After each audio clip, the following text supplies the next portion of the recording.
Okay, so with that, we're gonna get to the agenda. As always, it's jam-packed, and I know an hour and a half is hard on Zoom, but coming together and having these conversations across the agencies, across the groups is really important. So the first one is introducing you to Maika. I know she did her own introduction, but I'll just pump it up a little bit and say how incredible and wonderful she is and how delighted we are to have her on the council. It's both all of her experience. Slide Ranch ED, she was a small business owner in San Rafael. She was on the San Rafael School Board. She was the chair last year. And so when I talk about her, I talk about all the things she's done, but it's really the fact that she brings her head and her heart to the work. So I'm really grateful that she's a part of it. And I'm really hopeful that that we'll continue to move the needle on our climate related goals with Maika's participation. So Maika, do you want to say anything before we turn it over to Corey? No, guys, just really thank you. That's a very nice introduction, and I'm very excited to be here. I'm also bicultural. I'm originally from Spain, so I'm an immigrant, and I really look forward to serving the community. I represent currently District 1, which includes the Canal, Bay Point, Spinnaker Point, Lincoln, parts of Bret Harte, Woodland, but I am looking at the entire city as well. So really happy to be here. So thank you, Mayor Kate. Yep, thank you so much. Okay, Corey, so it's always good. Obviously, the reason we all come together is, one, we all really like each other and we like to hear what each other's doing, but the original intent of the group is to help and enable the city of San Rafael to stay on task for our climate change action plan. So we like to do these updates on where our priorities are. And just so you know, we want to do everything all at once. So we're right there with you. But the reality is we have limited resources in terms of Corey, in terms of the funds that we have. So we go through the priorities so we can be transparent and have a conversation about what those priorities are. So with that, Corey, I will turn it over to you. Great, and I'm sharing my screen. Can everybody see that? We sure can, thank you. Fantastic, and then the other thing I'll let you know is that I did post the agenda in the chat. So if anybody wants to keep track of where we're at, you can do that. So I wanted to give a quick update on where we are. It's been almost 2 years since we passed our new climate action plan. Can I still call it new? And we also adopted 2-year priorities. So what we decided to do, we were doing these 1-year priorities and we were like, you know, they always go over more than 1 year. So let's set 2-year priorities and see what we can get done. So I'm going to go over what those priorities were, how we're doing on them, and then have just a little discussion about what might be in store for 2021, 2022. And we're doing them kind of on a fiscal year basis right now. So here are the first 4. We had 8 priority items. One was to host our climate action plan online. Another was to expand our EV charging opportunities, and then to work with our partners and develop new EV policies and programs, including streamlined ordinances. And then we were going to explore starting a mandatory recycling and organics ordinance. Number 5 was to begin adaptation planning, mainly seeking funding for that, and then getting our heads around how we wanted to do it. Promoting more solar and renewable energy was number 6. Number 7 was to look at building energy efficiency because we have such a built-out environment, and how do we decarb our buildings? And then the last was to actually initiate a low carbon economy working group to really think about what are the levers in our economy that we can actually make some change happen to decarbonize the economy. So we'll go through those one by one. So for the first one, hosting the climate action plan online, we were able to get that done with a fabulous digital services and open government team. We have a very interactive website with a lot of stories on there of people that are climate action role models, and we're continually looking for new stories.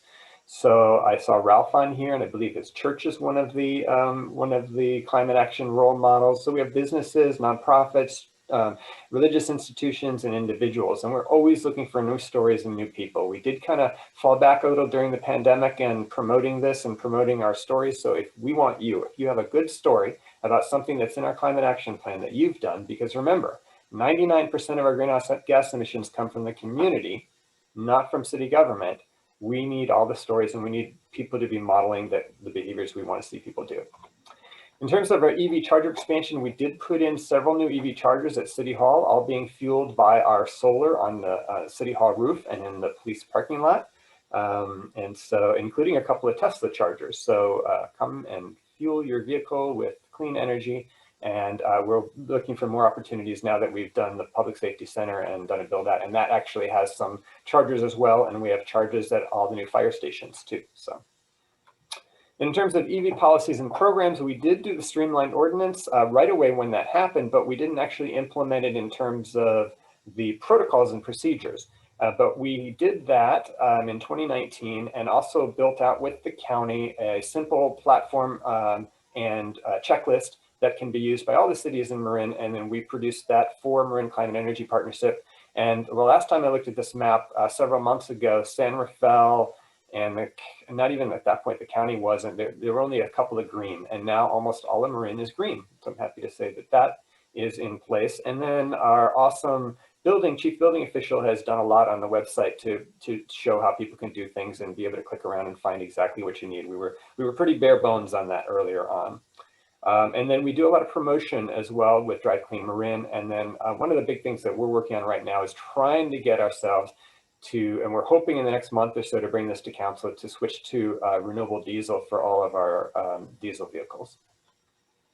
Number 4, the mandatory recycling and organics. We've been doing a lot with regard to outreach to businesses. We have AB 1826, which was the earlier law around mandates for composting and recycling for businesses. Things slowed down a little bit during the pandemic, but we had a fellow, our last fellow, Katya, who developed some awesome videos around that. And we've been going a little slow right now with the pandemic since restaurants are really, really hurting. But we're putting together a program right now, and we'll be rolling it out soon, that offers free indoor compost containers and other cans for businesses.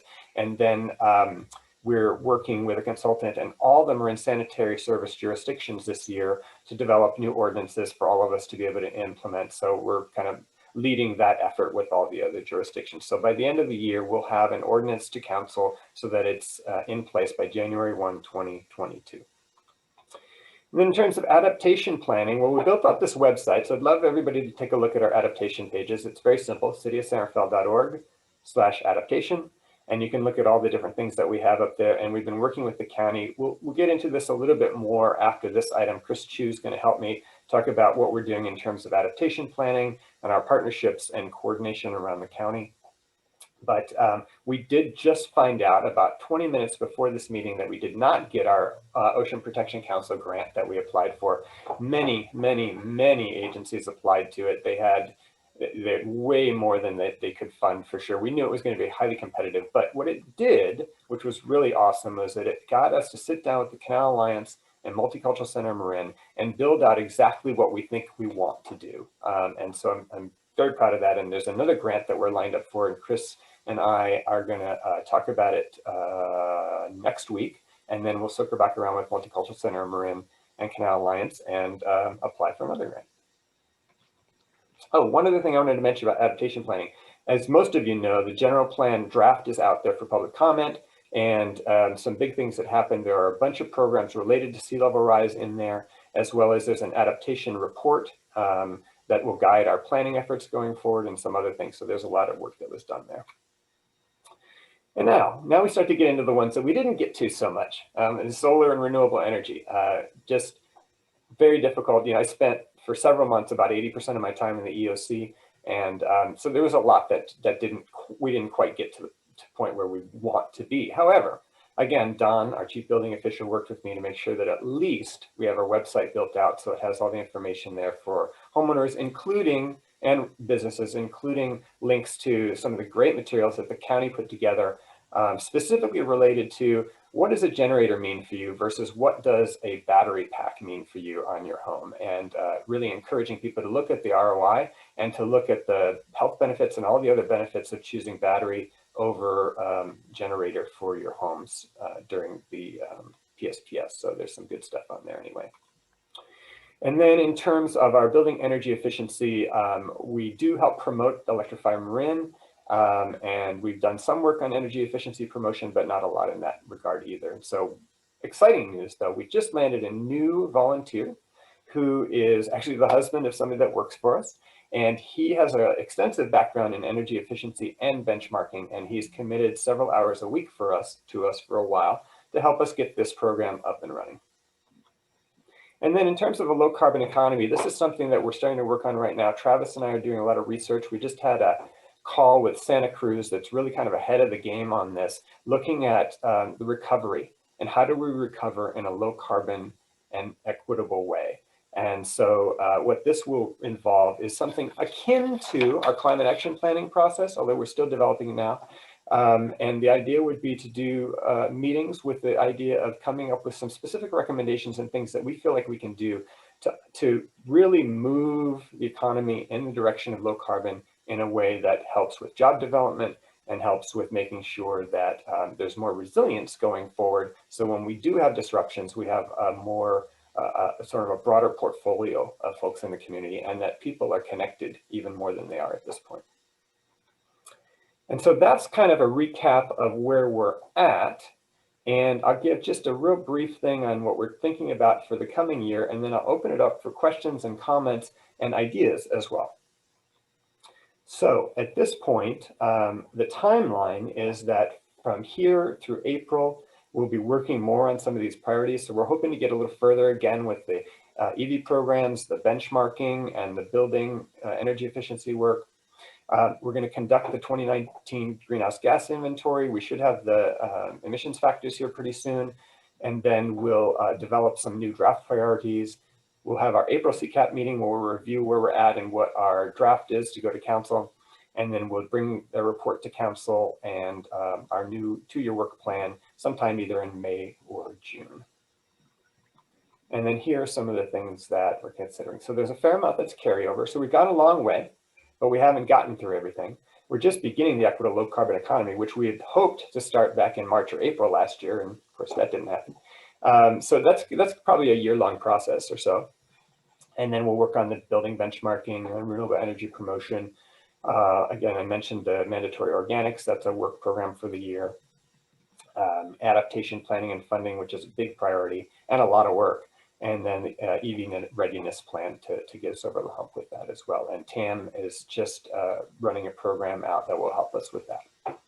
Some of the new options we're thinking about is exploring this idea of an all-electric building code, which I know some other jurisdictions have done in the Bay Area, and then coordinating with the county and Marin Climate Energy Partnership, because we feel like if we're going to set some new priorities that ideally they are in line with, or that we're working together with the other jurisdictions so that we can further them. One of the best things that we can do is when we do things for San Rafael, if it can be used by other places, we impact a lot more people. So, so we're hoping to do that. And so at this point, I'll open it up for questions and comments and any suggestions for things that you feel like are really important for us to consider for 2021, 2022. Great, thank you, Corey. And so if you stop sharing your screen, you can either do the old-fashioned wave, or you can do the put up your hand, however you want to get my attention. And I did want to say, I did want to clarify the carryovers, and when Corey says I didn't get to it, he just glossed over this, but he was part of the EOC as the Emergency Operations Center. So when the pandemic hit, we I guess classified isn't the right word. People did different jobs than what they normally did in order to address the pandemic. And so that's just reality. That was the priority. And if you don't know Corey, then you don't know how awesome he is. And I'm just telling you, he's amazing, and he is what makes this happen. And I'm grateful that Travis is here as well, but you can see the list, and he's the one that's managing all of it. So I just want, he sold himself a little short, because the work that we've done has really been from Corey getting it forward. So with that, we would love to have any comments or ideas before we go on. Okay, all right, so we'll go Pam, Debbie, Ruben. And you can, yeah, go ahead, Pam. It's a little out of context, but yeah. Just thinking that when I think of equitable and job production and saving greenhouse gas emissions, reducing them, I was thinking about why not replace every refrigerator in an equitable location.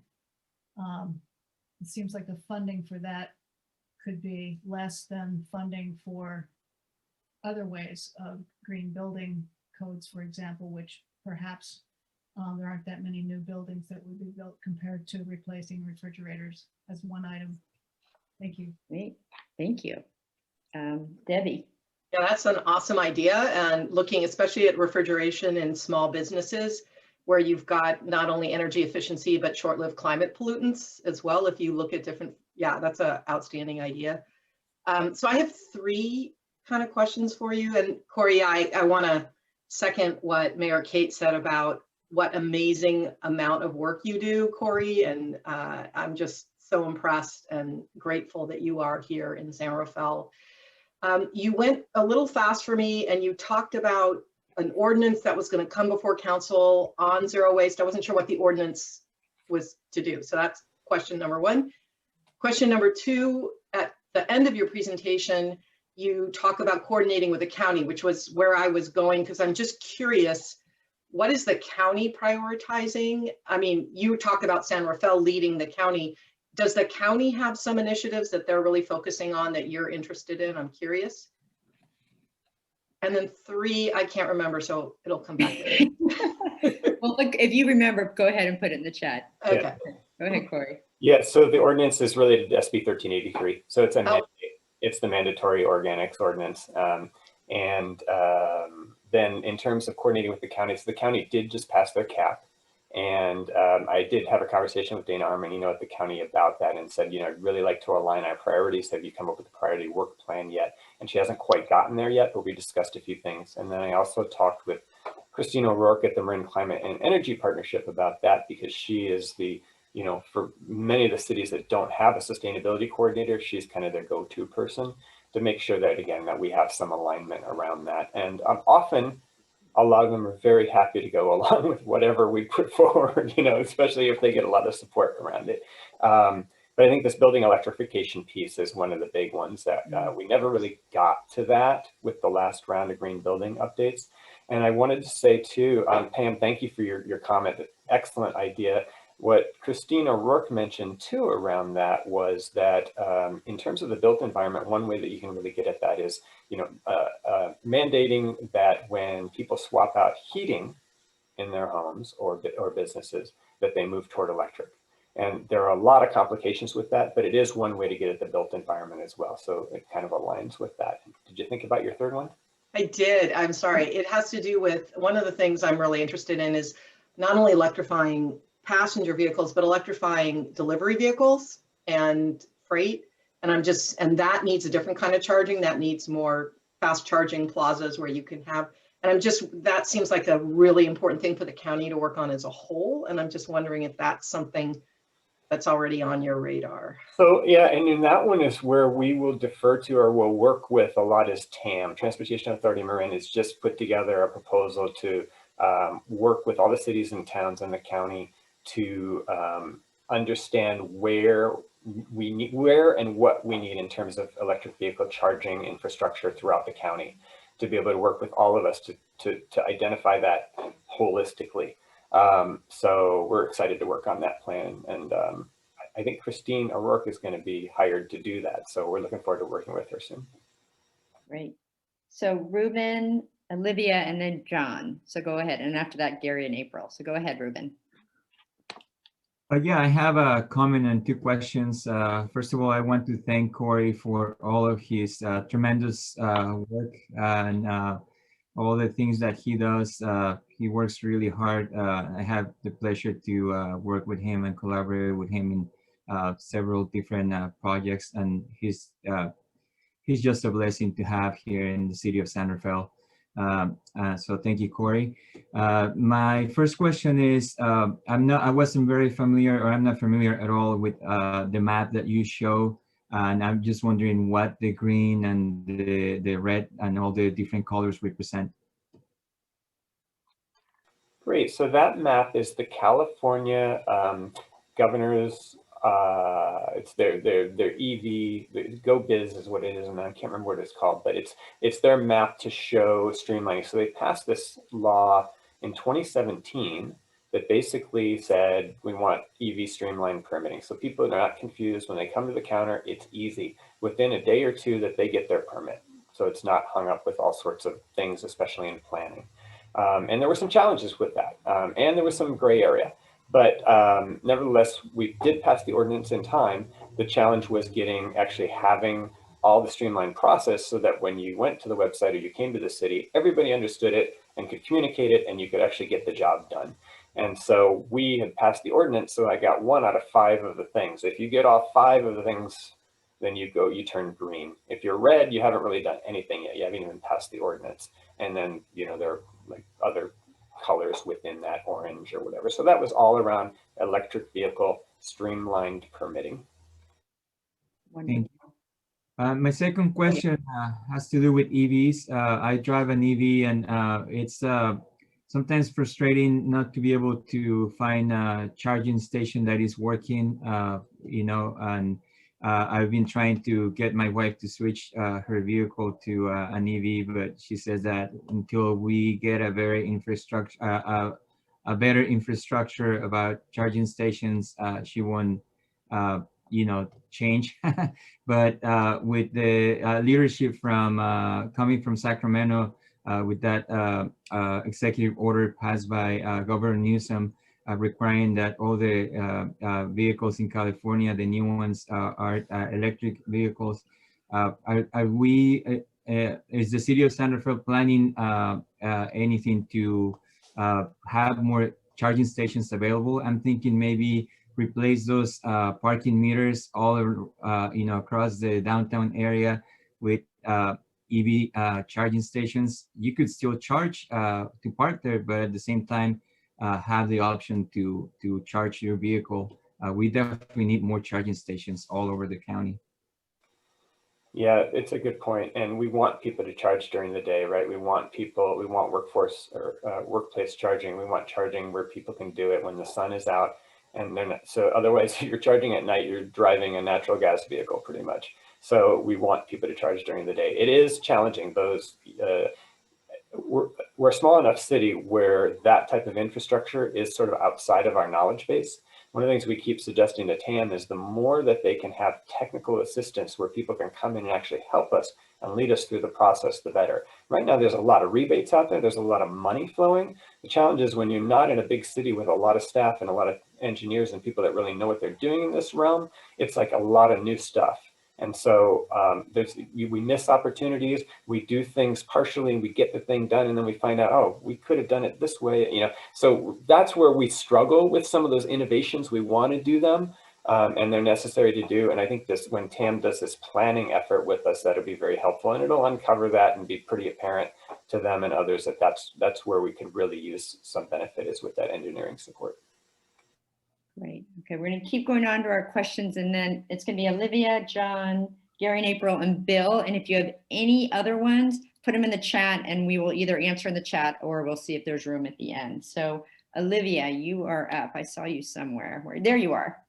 Okay. I don't know how to word this properly, but at the very beginning, Corey, you talked about having like people to share their stories and stuff. And I know this is a bit off topic for what you guys are doing, but would that be an okay place for like MCEL groups to share what they're doing or to like present ideas and stuff like that? Or are there other avenues to do that? I think there's multiple ways, and I'd love to work with you on that. I think there's a lot of different ways we could do that depending on what you're doing. And so if it's something where it matches one of the things that we're encouraging residents or businesses to do, and we can do an article on that, that's great. I often like to do things where we can get it out through multiple channels at once, so we don't have to write different things for different channels. And, you know, we've got access to our city manager's newsletter. We've got access to our Nextdoor accounts. We've got a lot of community partners as well that have newsletters and things like that. So I'd want to work with you to understand exactly what it might be, and then we can figure out the right channel. Yeah, just briefly, like I'm hoping to do the wildfire preparedness / prevention again. So that would be something I think that you guys have talked about before. That would be able to work. Okay. Yeah. Thank you, Corey. Great. Thank you. Great idea. John.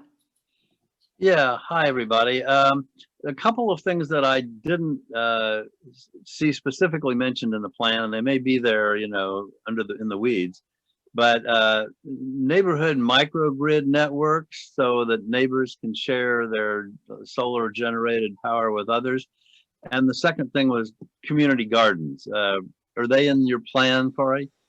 Sure. So we have 2 community gardens in San Rafael, and actually they just opened up for plots again recently in the Canal Community Garden, and they're a fair amount of work, and you need some land and all that. So we have 2 right now, and it's great. And then in terms of microgrids, absolutely, we're always looking at that. And PG&E, I was on participated, Debbie probably did too, participated on a regional call around how do we enable, how can PG&E use CPC funds to really enable community microgrids and neighborhood level microgrids. That's a really challenging area that takes a lot to figure out. And they are trying to do that and then provide funding for different cities to do that. So we're hoping that sometime in the next year, they'll come up with some process that we can apply to and participate in, but that would be under a renewable energy one. And boy, anytime we can find something like that, that's an area we're all interested in. I know Kate's really interested. No, in I'll that just too. add, I'm part of a cross-jurisdictional group of other electeds, as well as with the College of Marin, because they actually are a little farther along on this. So yes, I guess the short answer to your question is yes.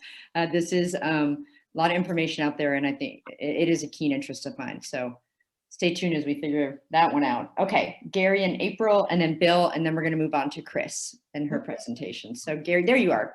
Every time someone comes on, you guys move around. Yes. Well, number one, we want to say we're very, very, very excited about the building electrification. Our group is the Marin Sonoma Building Electrification Squad for the Climate Reality Leadership Group. We've been collecting a lot of data. We've been learning a lot. We really would love to help you and would be a resource. We even would love for you, Corey, to come to one of our meetings and present. We have lots of questions. Right now, we, as you know, Mill Valley and let's see, Mill Valley and San Ensemble have adopted the REACH codes, and we're in discussion with Fairfax, Corte Madera, Sausalito, and Larkspur, but no San Rafael. So we want to kind of get San Rafael in the big picture because we think we can do so. So we just want to say we're here to help. We'd love to set up a meeting with you. Love to share all the information we've already collected because we've been working on this for about the last 6 to 9 months. So thanks. We're behind you. We love it when people show up and offer to help and help us further our goals. So thank you. Great. And then if we don't have your contact information, maybe you could either, I don't know, put it in the chat, or if you don't want to do that, then. Okay, definitely. And we'll reach out to Corey. Or Corey can put his in the chat. We'll do that, and then you can contact him. Okay, Bill, your last question, and then we'll go on to our next agenda item.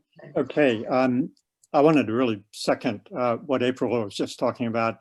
I think that's number one on my list, is if we can get an all electric building ordinance going in San Rafael, that's probably the biggest step remaining that we could take that's in local control. And I'm all for, Sustainable San Rafael is all for systemic approaches.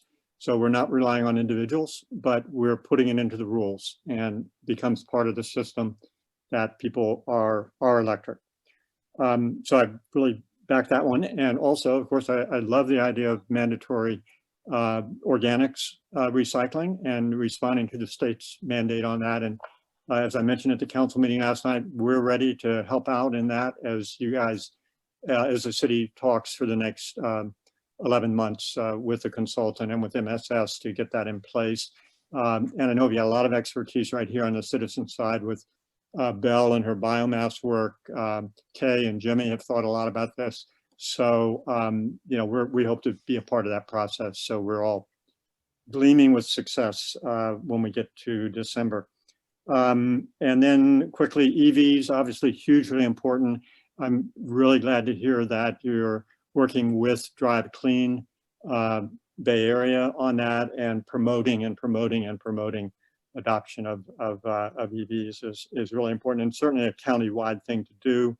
And the final thing on county-wide is, I'd urge you to certainly include Drawdown Marin as part of the outreach that you're doing in coordination, because they've gone through a huge process of identifying not only specific programs that are applicable throughout the county, but also a roadmap for getting to zero net greenhouse gas emissions within the time frame that the UN and everybody else says we need to do, so that we've got that local framework to coordinate with and work within. So thanks very much for all your work.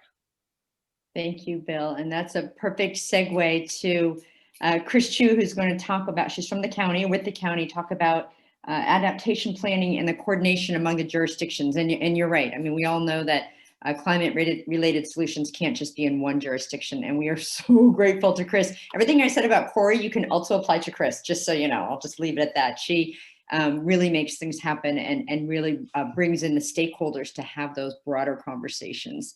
So Chris, everybody's moved around. I don't even know where you are on my screen. Hopefully you're still here. There you are. Yeah. Okay, we'll turn it over to you. Thanks so much. I don't have slides, and I'm going to try and speak slowly because I know that I tend to kind of just like throw out a ton of information. But I'm Chris Chu. I'm a planner with the county, and I run our lead our Bay Wave program, which is sea level rise adaptation work. And so we completed a vulnerability assessment. It was done back in 2017. So that's been done for a while. And since then, we've really been working on adaptation and working on issues kind of countywide, at least, you know, on the Bay side countywide, thinking about governance challenges, how we plan adaptation, how we work together. And so I was just going to give a little bit of an update on that. And then I'm happy to answer questions. So I just wanted to say that, you know, kind of starting off, we do meet regularly with elected officials, and they include representatives from across the cities and towns, as well as county supervisors. And so Mayor Kate Colin is one of the steering committee members, and we do meet regularly to talk about kind of issues that happen across the jurisdictions and where we're kind of learning and needing to coordinate, you know, as a county for regional issues as well as state issues, and really to drive kind of the work that's needed countywide. And so we do a little bit of work at the county to help kind of move ideas and adaptation planning forward. I mentioned the vulnerability assessment, but we're also, we develop guidance for things like land use planning updates. I know Santa Fe used the work that we did to help kind of lead their general plan update for the adaptation pieces.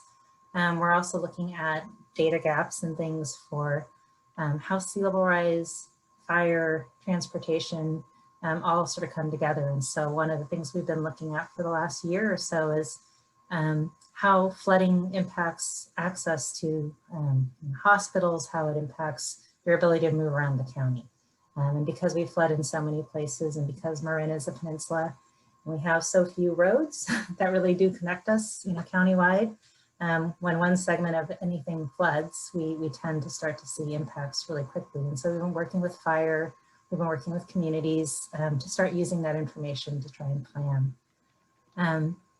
We have a couple of other updates that are kind of large scale, and I'm not as familiar with all of them, so I can try and give a high level overview and then kind of mention, you know, I can put you in touch with the folks that are leading those efforts. We have a hazard mitigation plan that's actually countywide. A few years ago, we decided to coordinate across all the 11 cities and towns in the county to manage and maintain our hazard mitigation plan. It's basically a plan that gives us guidance for all sorts of natural hazards and disasters. So tsunamis, earthquakes, fires, floods, and develops planning and some guidance for that work. So we're in the process of updating that now.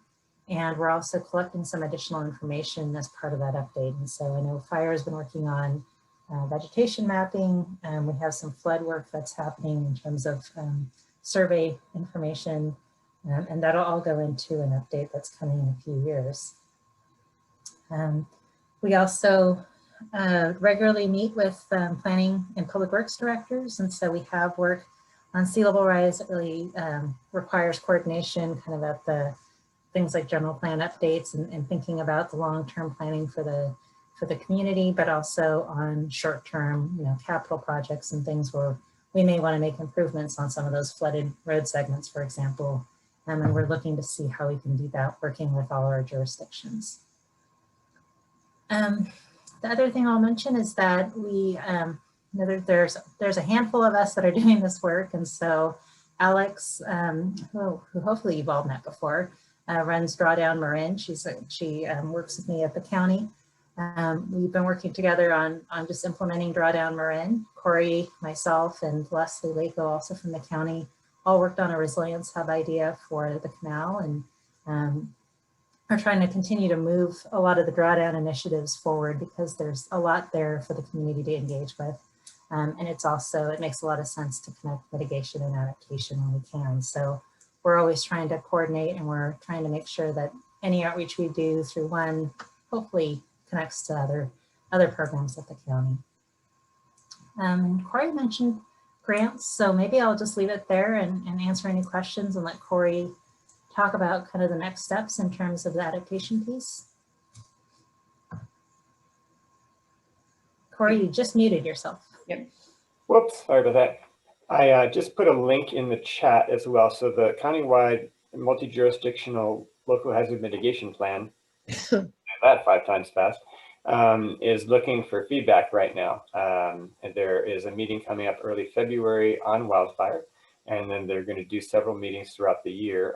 There are many ways to participate in them, including an online way of giving feedback. So if you're interested in that, please take a look at that link, copy it, and you can provide feedback. So one of the things that we were looking at, out of the grand jury report that came out that we responded to back in October, November, someplace like that, we talked about, well, we want to be able to coordinate well across the county. There's a lot of balls up in the air. There's a lot of different types of hazards that are out there. Does it make sense to craft everything around climate change when you may have things like earthquakes or storms or other things that are hazards as well? And so the local hazard mitigation plan process is one way to get at that. And the county running this multi-jurisdictional way of doing it with robust community involvement seemed like a good way to get started. The other thing that we're really looking at is it better to do a top-down approach or a ground-up approach? Adaptation planning requires a lot of really getting in the dirt, in the weeds, in the muck, in neighborhoods, understanding what people really need, right? And if we want to center things in social equity, it's kind of challenging to do an up-here plan when we're not really interacting with or engaging with the communities that we really need to do. So one of the ways that we decided to kind of move forward, you kind of have to do both. You can't just do one or the other, but was to look at the canal neighborhood, the greater canal district, all the areas that are in that first 12 inches of flooding, they're going to be the most impacted. We have our most vulnerable community members for the most part living in that community, but it's adjacent to industrial and adjacent to single family homes as well. And so you've got a wide variety of people that are going to be experiencing the same types of impacts in the near term.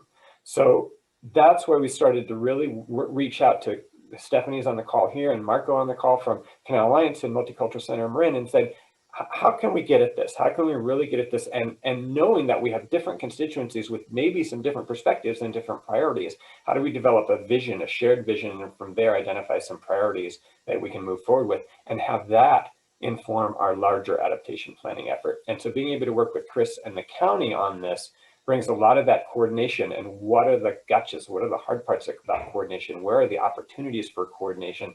So that is kind of more of our perspective on how we want to move forward with that going forward. Also, there's a lot going on regionally and around the state that you should know about and pay attention to. So state level wise, more and more the state is mandating things in our general plans. And that's one way that they're sort of getting at that as well. And then regionally, we have 2 fantastic opportunities. Bay Adapt is this planning effort that is all around how do they support local governments? How does BCDC and others support local governments in adaptation planning? The state's adaptation planning guide is kind of high level, but getting again down into that, what do you really have to do? Who has to be involved? What kind of permits are we talking about? What kind of regulation? Where are the opportunities? How do you ground this in environmental justice? All of that is kind of what they're working through with this Bay Adapt plan. Chris and I and others at the county are going to be participating in some of these early workshops with them to put together a draft that can go out sometime in the spring for community input as well. So that's a way that we're plugging in, as well as to the Bay Area Climate Adaptation Network, which is sort of a learning opportunity for folks that are working on adaptation planning all throughout the Bay Area to share and to develop processes that we can work on together. And then I think I'll stop there actually and turn it back to Chris for some Bay Wave updates, and then I'll delve into the canal project a little bit more, if that's okay. Right. Yeah, so I mentioned that one of the things that we have been working on, as a county coordinated effort on sea level rise adaptation, we try and support local cities and towns and communities where they're moving forward. So San Rafael has definitely been at the top of the list there with all sorts of updates and all sorts of actions. But as a county, we're also looking at information and data gaps that might help support planning regionally. And so I mentioned a little bit earlier, just kind of that need for planning around transportation. One of the reasons we're starting there, or one of the reasons we're focused there, perhaps is more accurate, is that, as a peninsula, we require a connection to the rest of the Bay Area. We need to be able to maintain our roads and our highways.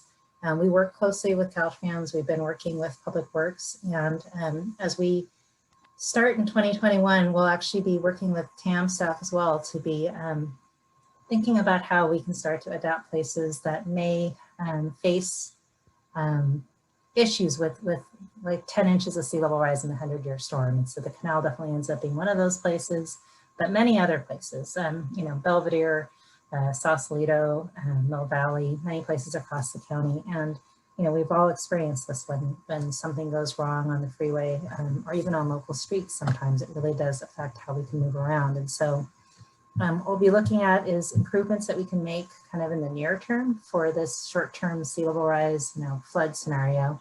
So 10 inches in that 100-year storm, which is something we experience, if we had the king tide and a big rain event, we would be experiencing something like that.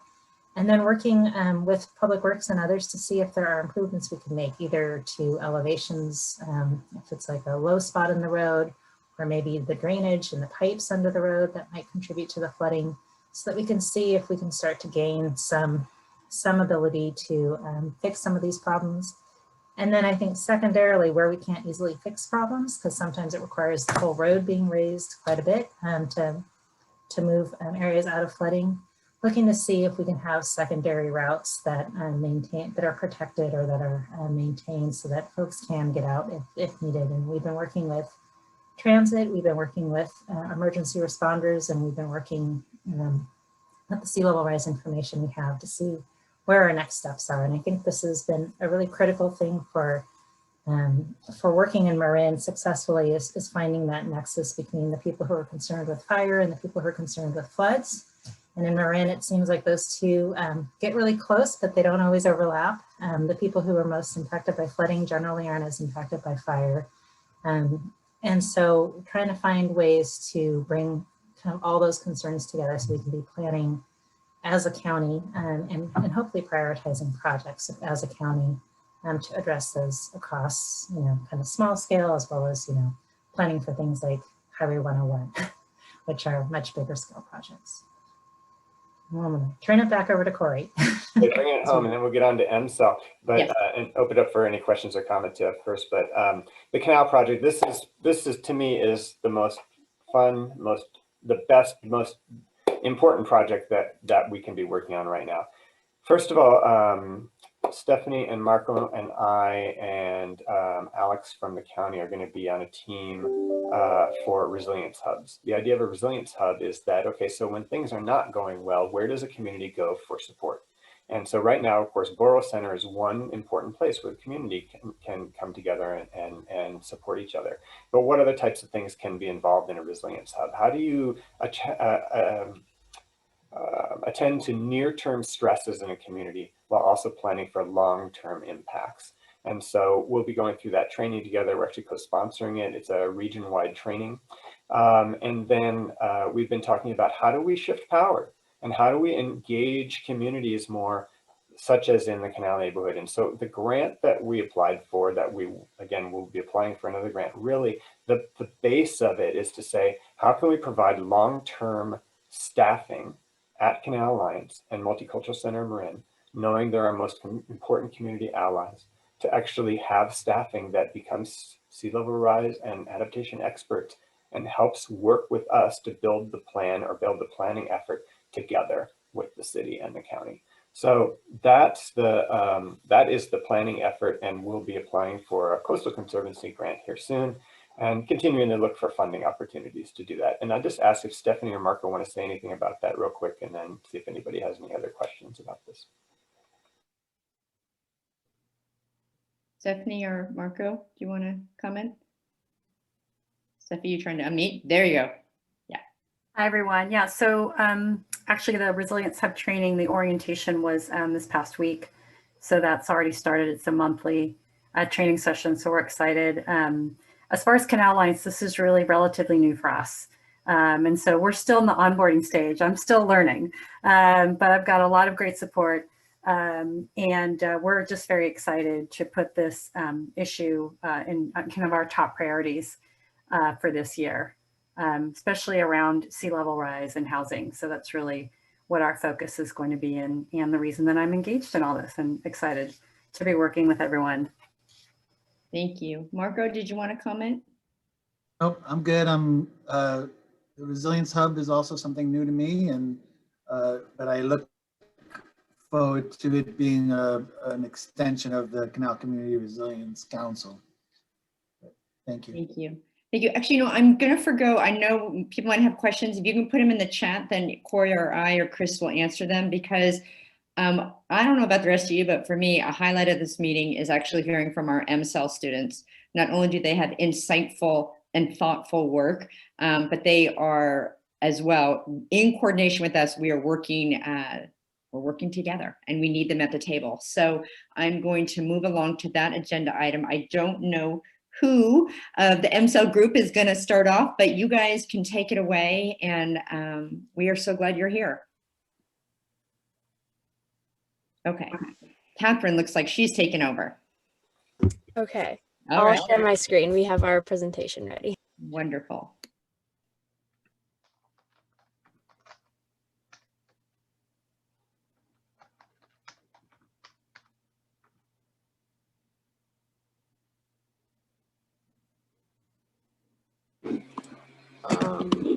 Hello, my name is Gabe. I'm Nadia. I'm Griffey. I'm Jada. And I'm Catherine.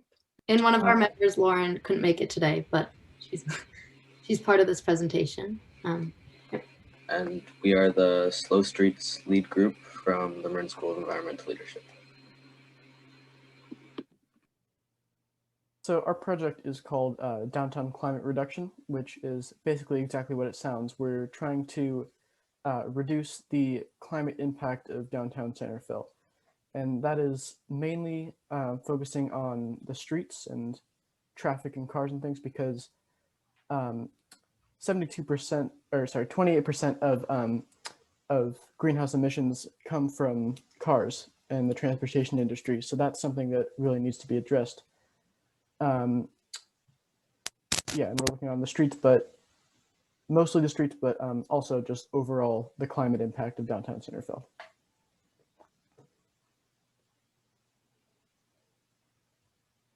Okay, so our specific policy that we're working on, we are working with Transportation Authority of Marin on the 3rd Street Rehabilitation Project. And some of you may know what it is.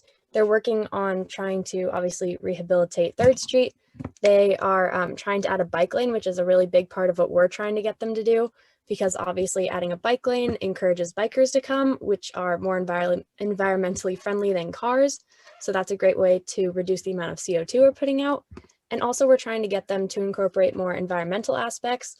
So like maybe adding more trees or more plants along the side of the road, and of course the bike lane. So what things have gone well with our project? Setting up and actually meeting with our community partners and people that could help us understand what we can do in the span of our time frame. And we went to the Dining Under the Lights program when it was still going on, and we surveyed people, got lots of responses. And after the Dining Under the Lights program ended, we worked around that and found different projects to take up, like Catherine was just saying with the 3rd Street Rehabilitation Project. So while some things have been going really well, this is a really big project, and it's obviously super broad with reducing the climate of downtown Centerville. It's a huge area, and that like a lot of things contribute into that. So one thing is just understanding our what we can do for our project, because we're obviously in high school and we're trying to do as much as we can, but we have a short time period, and it's just hard to make change in a short time period. It obviously takes a while. So a lot of our project is just getting the wheels spinning on some certain things. And obviously some things aren't working, especially in the time that we're living in right now with Corona. And sometimes it's just an automatic no with some of our ideas, and we can't work around that. So we've been doing our best to come up with new ideas as soon as anything like that happens.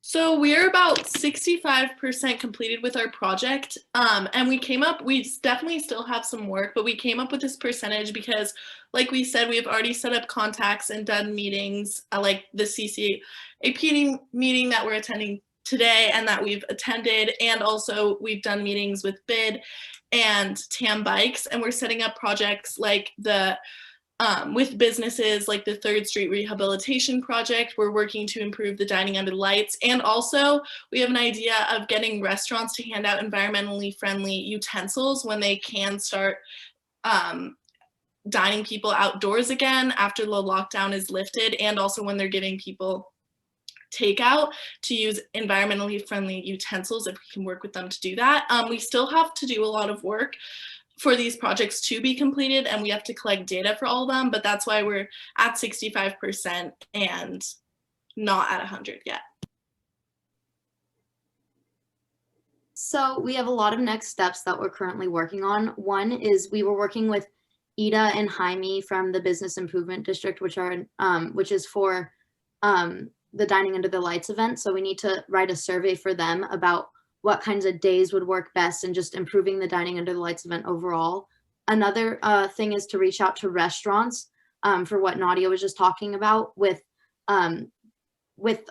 were hoping to get a grant from SRCS, San Rafael City Schools, to get supplies for these restaurants, environmentally friendly supplies to give out for takeout and stuff like that. So we need to talk to the restaurants to see what they actually need and how many supplies and stuff, things like that. So just the logistics of it all.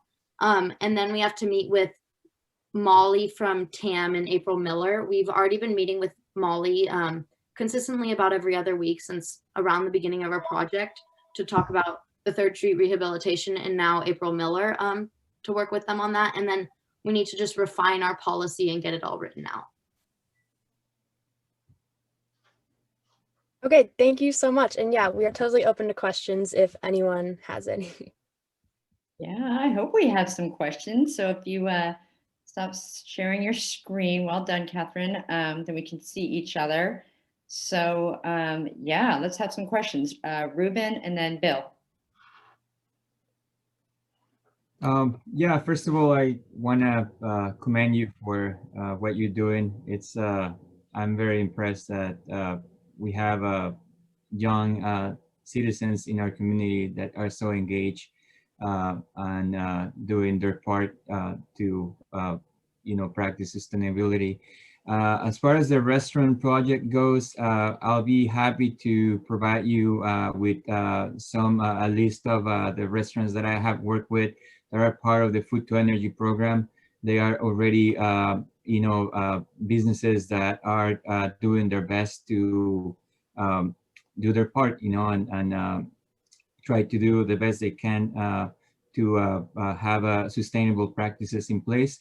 And I would suggest so that instead of trying to encourage them to switch into environmentally friendly, quote unquote, utensils, I would suggest to push the idea of using like silverware that can be reusable utensils, because unfortunately all of those compostable bioplastics products end up in the landfill. We cannot accept them in our organics programs because the composting facility will not take them because they still have some traces of petrochemicals that will make the organic facility lose their, the composting facility lose their organic labels. So I would suggest to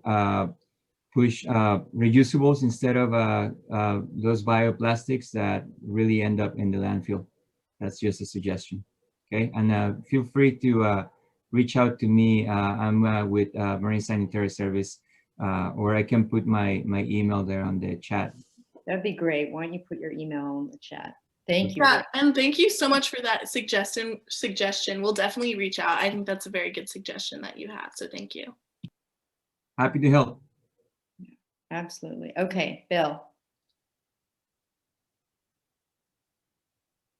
Yeah, great that you guys are focusing on downtown and from a climate impact perspective, and particularly on 3rd Street. I'm just curious what your thinking is. You mentioned the bike lane and you mentioned trees as being good things in that development. So the last time I looked, the bike lane had gotten up to 10 or 12 feet. The sidewalk had gotten diminished to 5 feet or less. And there weren't any trees on that section because of all the bikes and all the cars and the need for space. So I wonder how do you resolve these different, all of them good for the environment. How do you resolve these conflicting issues? So actually, we haven't had our meeting with April yet, who's one of the lead people in this project and is going to help us with all this to actually understand the logistics, because we're in the same boat as you. We aren't really sure actually. But what we do know is that obviously we don't have control over exactly what they do, but right now the city is in their planning phase with the environmental aspect. Like we hit the part perfectly out of this multi-year span project. So we are able to write letters for all our suggestions, which we're gonna get help from Molly with, and she offered some ideas and stuff. So that's what we're really working out on. But that's a great question. We're still working out the logistics too. Yeah. Great, thanks. And I think to follow on Bill's point, what you'll find, because actually Bill has been giving input on it, is how you look at those trade-offs, right? Because we want it all, but the reality is you're site constrained. And so we'll really look forward to hearing what you think when you start to realize that you have to prioritize during that space. So we'll get that updated at our next meeting, I hope. Okay, Debbie, you get the last question because I want to make sure we have enough.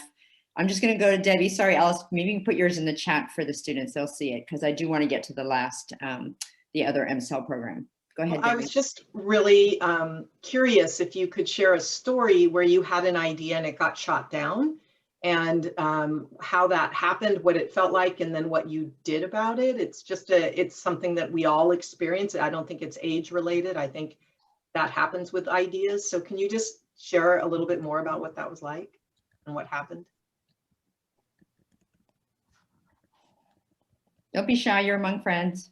Yeah, so just like one example, this is a small minor thing, but we surveyed a lot of people at the Dining Under the Lights, which we talked about in our presentation, and we came back with Ida and Jaime on some of those suggestions as well of what they wanted, and we had some that we were actually super excited about.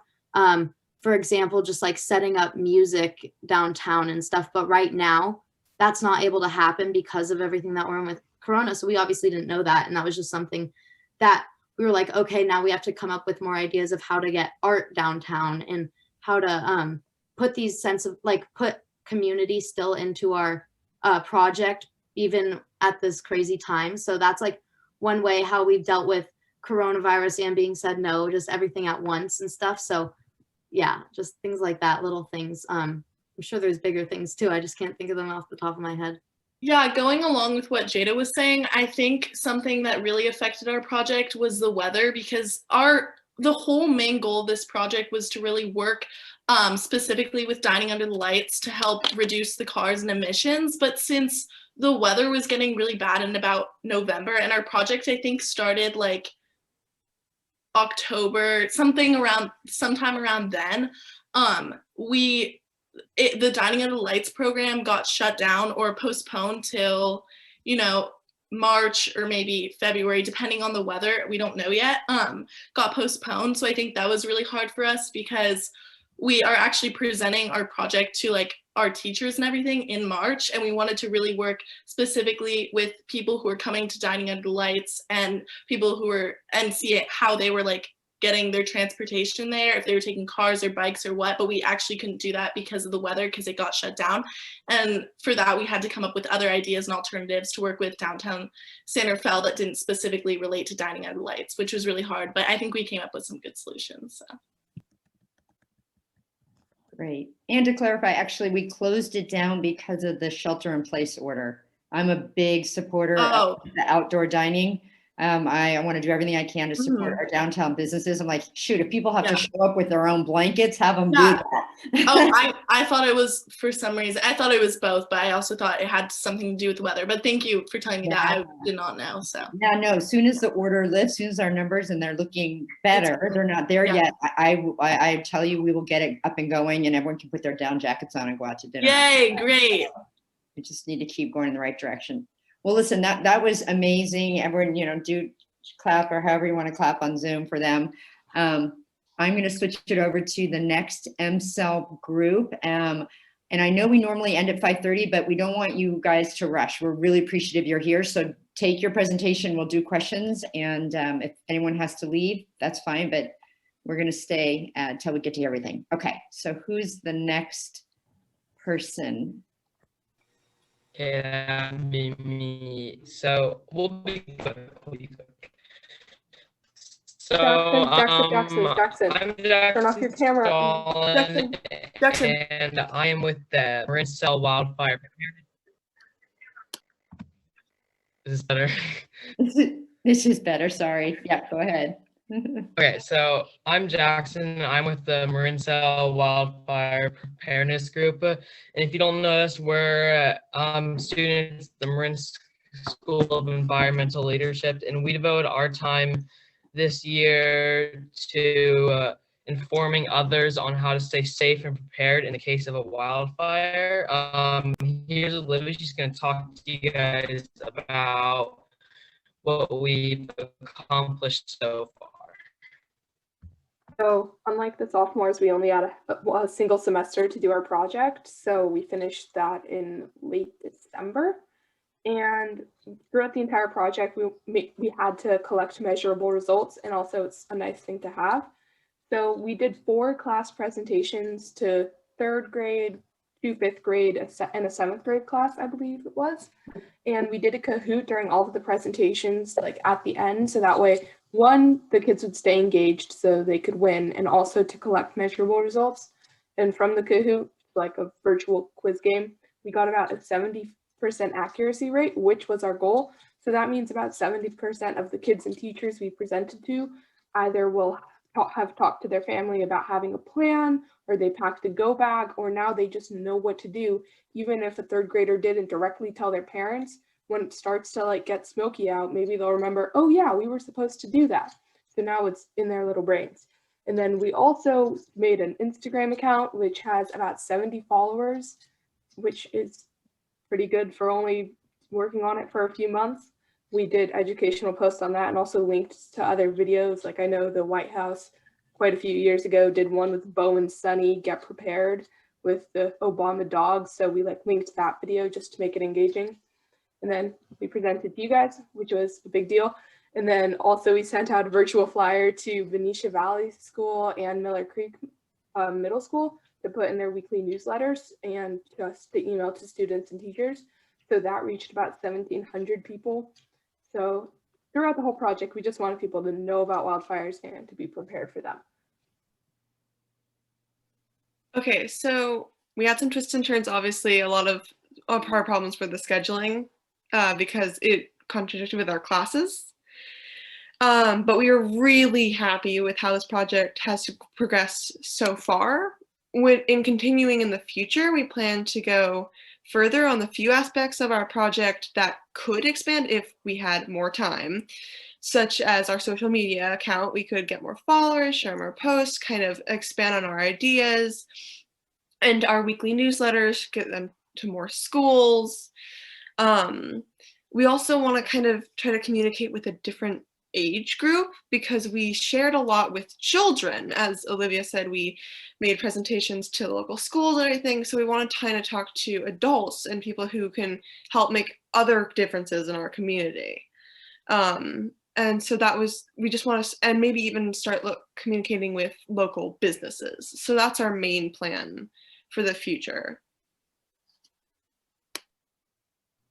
Oh, by the way, most of the kids in our group are switching to another project, but I emailed my teacher hoping to do the same project. So at least we have like one person carrying on what we did before. And we're open to any questions. Great. We have questions regarding this very, very important topic. Well, I have a question. I know, so the city of San Rafael right now has a survey about evacuation routes that we're trying to get neighborhoods to give feedback on. And I'm not sure, well, I guess we can keep the survey open as long as we want, but I would love your ideas or input about how to get the word out on that. And it's very neighborhood specific, right? You have evacuation routes. So I don't know if you've come across that in your work, but would love your ideas or your thoughts about how to help us get the word out and get more feedback on that. Yeah, so I don't think we've actually discussed that in specific plan, but in the virtual flyers, like we have included types of things like when to evacuate, or like where you can go to evacuate, and like some safe homes and stuff like that. Yeah, that's a key part. Belle, question. Yeah, it's such a good idea. You know that there are some great resources that you probably have taken advantage of, like Fire Safe Marin, which covers so many different types of information that you could draw on. And I just wondered what other sources you were using, because we can help you with sources. Yeah, we used a lot of big ones like Fire Safe Marin. I don't remember all the specific sources, but I can try to find them right now if anybody else in my group remembers the specific sources. But are you satisfied that you're getting enough of the information? There is quite a bit of information out there that you could adapt to what you're doing. Just want to be sure you have access. Yeah. At the beginning of our project, we had each individual person had to write a research paper on various topics. So like I know I did how to prepare in other disasters and how that can relate to preparing for wildfires. And like one of our group mates did what are the health effects of wildfires. Marco wrote about what the go bags are. Jackson wrote about like environmental aspects. Like we covered it all. That way we were super prepared for questions like that during other presentations. That's good. Gary. Well, you're muted, Gary. Yeah, there you go. You commented a little earlier about the YouTube video that came from the White House. What other tools did you use to entice the younger children into absorbing this information and having it stick, so that when they relate it back to their parents or whoever, or what were some of the resources that you used to deal with a younger group? okay, well, basically, I don't know if you guys are familiar with this, but back when we were in elementary school, we used this website called Kahoot a lot, and it's kind of it's like a game almost, and it has different questions, like answers, it has music, so like the littler kids could be engaged, and we used that a lot for our presentations. Like after we would inform them with slides that were fit to their age level, we went on and had the class join the Kahoot, and that way we could see like which questions they were getting right and stuff like that.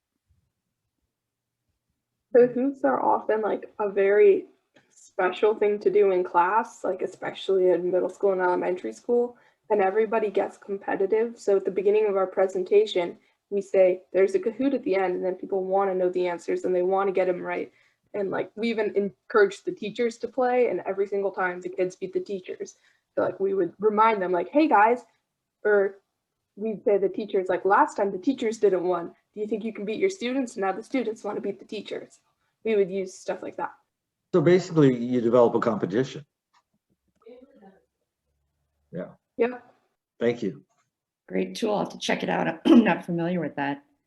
Okay, Ruben, you have a question.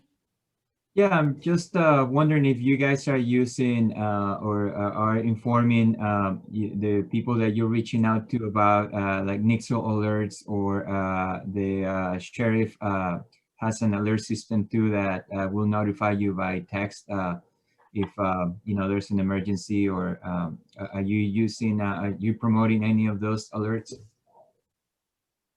Yeah, I believe we did. I can't remember the exact name of it, but we did do this one, and yeah, it'll text you if there's any like a red warning. What's it called? Red flag. Yeah, Yeah. red flag warning. Mhm. Sorry. Yeah, if there's any red flag warnings, it'll text you and it'll alert you on that. Yes. We were presenting to kids mostly, so we didn't do that, but we sent out a flyer to the schools, and that's where we put it, not for the kids' presentation though. Great. Any other questions? No, well, another virtual reel, whatever we do when we all applaud. Thank you, MCEL. We always appreciate hearing what you're up to, because it helps us think with the work that we're doing, like, oh, hadn't thought about that. So I really appreciate both of yours. It definitely informs the work that we're doing. So keep it up, and we will see you in April. So thank you. And we have like 2 minutes, and the last item is mayor's updates and priorities. And boy, I can talk fast, but not that fast. So I will just close this out with just a few comments.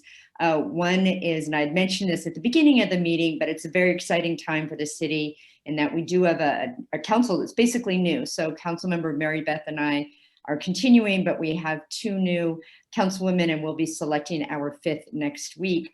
And I bring that up because now it's a time to have us reset and reimagine what are the policy areas that we're going to be working on and really focusing on. And one of those policy areas has to do with climate change, specifically sea level rise and wildfire. Obviously, there's a lot of different aspects to that, but what that means is, when we're working with the community, or when we're talking to Corey about his priorities, knowing that those are 2 areas we want to move the needle in 2021. It's sometimes what happens is we're all working on something, and if you just do a little bit on a lot of things, then you never really get to move the needle on any of them. So those are 2 areas: wildfire for all the obvious reasons. We now have a funding source with the passage of Measure C last year. So we really need to do some work in 2021. So that's a priority. And sea level rise for all the reasons that everyone on this call recognizes that we have to be taking actions today. And a lot of that, and Corey talked about it, but a lot of that's around the community engagement piece for those affected in the area. We've been working on that. And with Councilmember Llorens Gulati, we'll be able to reach even farther into the community. So I'm going to leave it at that, but we're going to do something really fun, because that way those of you will always stay to the end of the meeting. Okay, so I'm going to teach you a Zoom feature. I'm sure all the students already know this, but my family didn't know this. Okay, so if you go over to where it says stop video, and there's a little, and I'm on a laptop, but I'm pretty sure computers and laptops do this. So if you hit that little up arrow, it says FaceTime, choose virtual background, video filter, video settings, okay? So choose video filter, and then there's a whole bunch of things, and I all want you to put something on right now. So I'm putting on there. I put on that. So everyone has to put something. Oh my God, you guys are amazing. Everyone has to put one on. Oh, I love the eye one. Anyone stuck? Yes, yes. Okay, so I totally just learned this. You guys all knew it. Oh my God, I love it. Okay, so with that imagery of the joy that we're going to bring to the work that we're doing, take a look at everyone, and we will see you in April. Thank you for all the good work. We're in tough times, but we have resilience, and we continue to build resilience, and we're going to get through this together. So stay safe and take care. See you guys later. Bye. Thanks. Thank you. Bye-bye. Bye. Bye. Save the chat. Okay, we'll do. Bye, everybody. Happy New Year. Thank you. Thank you. Bye-bye.